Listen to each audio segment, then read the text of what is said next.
A nation is born. The symbol of its sovereignty and identity flies for the first time.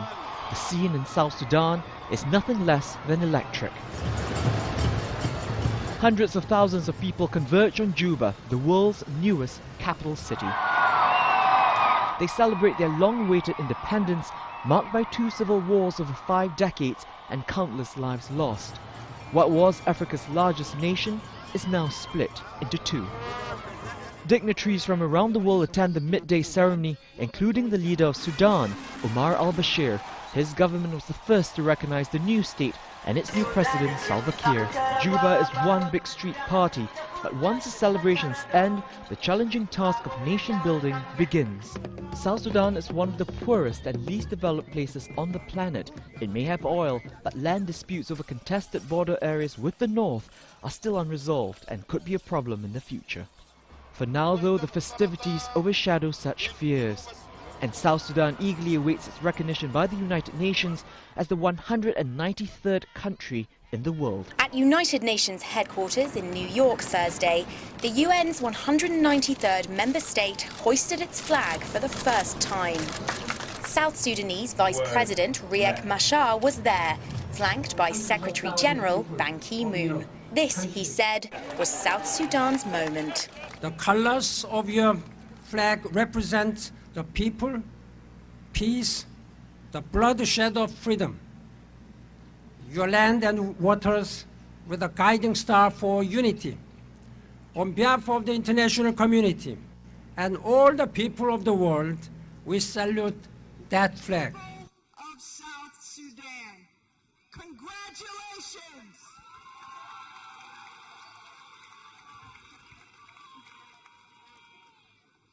On behalf of President Obama, my fellow delegates, the United States government, and the American people, we warmly welcome the Republic of South Sudan into the community of sovereign nations.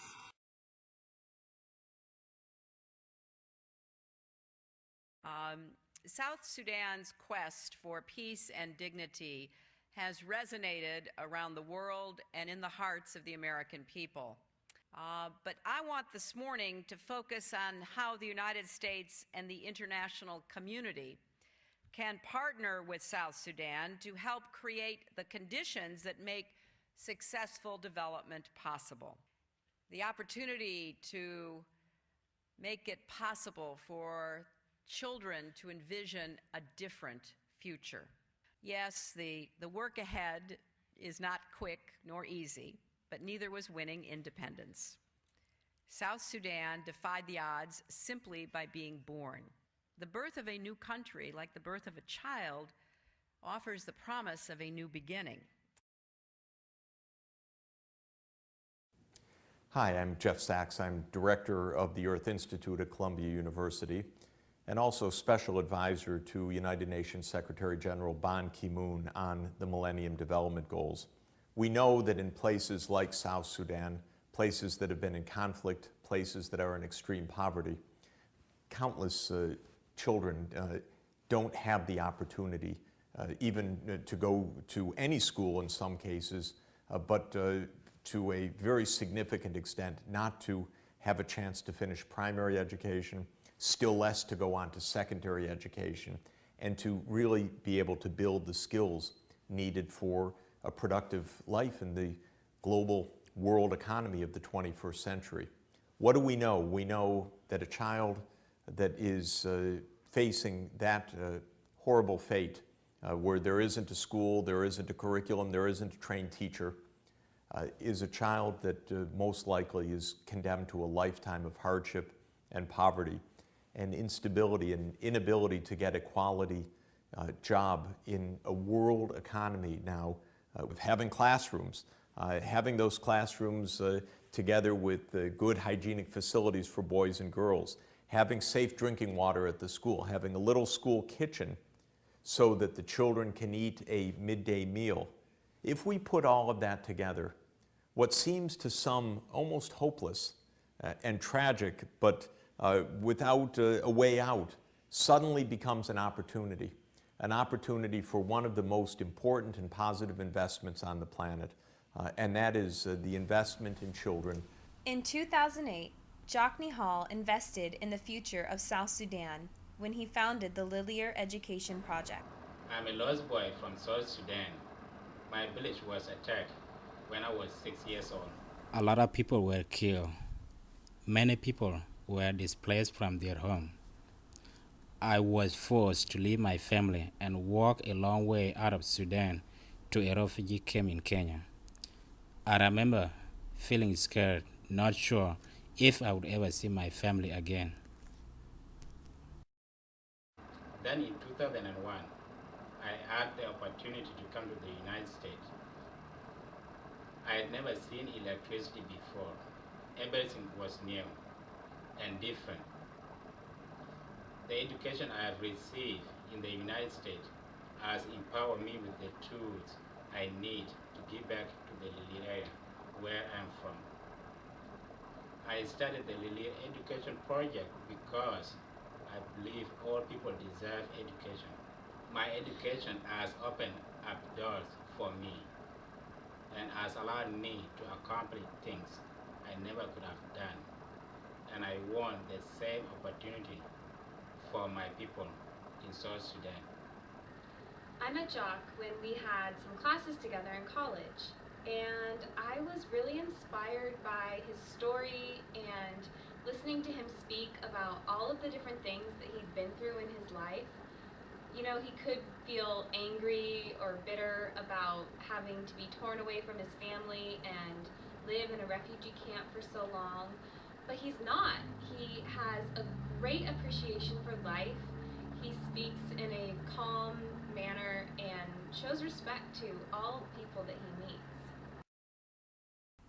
I remember thinking to myself that if he could go from learning to read and write by drawing with his finger in the dirt under a tree to graduating as a double major from Gonzaga University, then he must truly appreciate the value of education. The educational injustices in South Sudan are extreme. 95% of women and 76% of men are illiterate. Also, only 7% of teachers have any kind of formal training. In the Liliir area, there are currently 3 elementary schools. However, they lack quality resources like pens and paper and books and even running water. There are no high schools in the Liliir area or any of the surrounding areas. So what that means for the few students who do graduate from 8th grade, they have to make a choice to either drop out of school or move far away from their families to be able to attend high school in an entirely different area. As a teacher, I feel my job is so important because I am educating the future of America. Without a quality education, I wonder who will be the future leaders in South Sudan.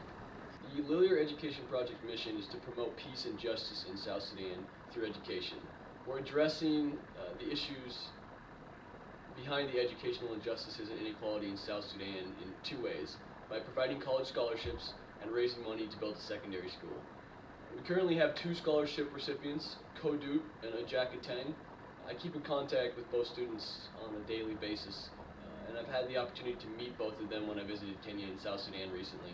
Ko is a committed, down-to-earth, very intelligent student. He's very passionate about returning to his homeland to improve the educational situation. I think that's one of the reasons why we picked him. He's very grateful for the scholarship. He has a very, like I said, he has a very large passion for education, and it shines through in most of all of his work. Ajak is a very grateful student as well. He's very dedicated. I think that his best quality is a very strong leader who's well respected by his peers. He feels blessed to have the scholarship. I think mostly because he's really struggled his whole life to gain the funds to be educated, and this has given him that opportunity to go out there and get his college degree, which is an opportunity that I think he feels he wouldn't have unless we helped him out. I was able to travel to South Sudan recently, and I saw firsthand the need for education, and more importantly, the desire of the people to improve quality education in their area. There's numerous stories I heard about teachers teaching in primary schools for years and years and not getting paid a dime, and they do so because they understand the need and the importance of education. We met the elders in the village. We were given the land. The land is there waiting for us to build. The people are waiting for us to improve education for their children and a hope for a better future. As of July 2011, South Sudan has its own independent country. Now is the time to make positive change. The Liliir Education Project is already making positive change. And I believe education is the key to restoring peace in South Sudan.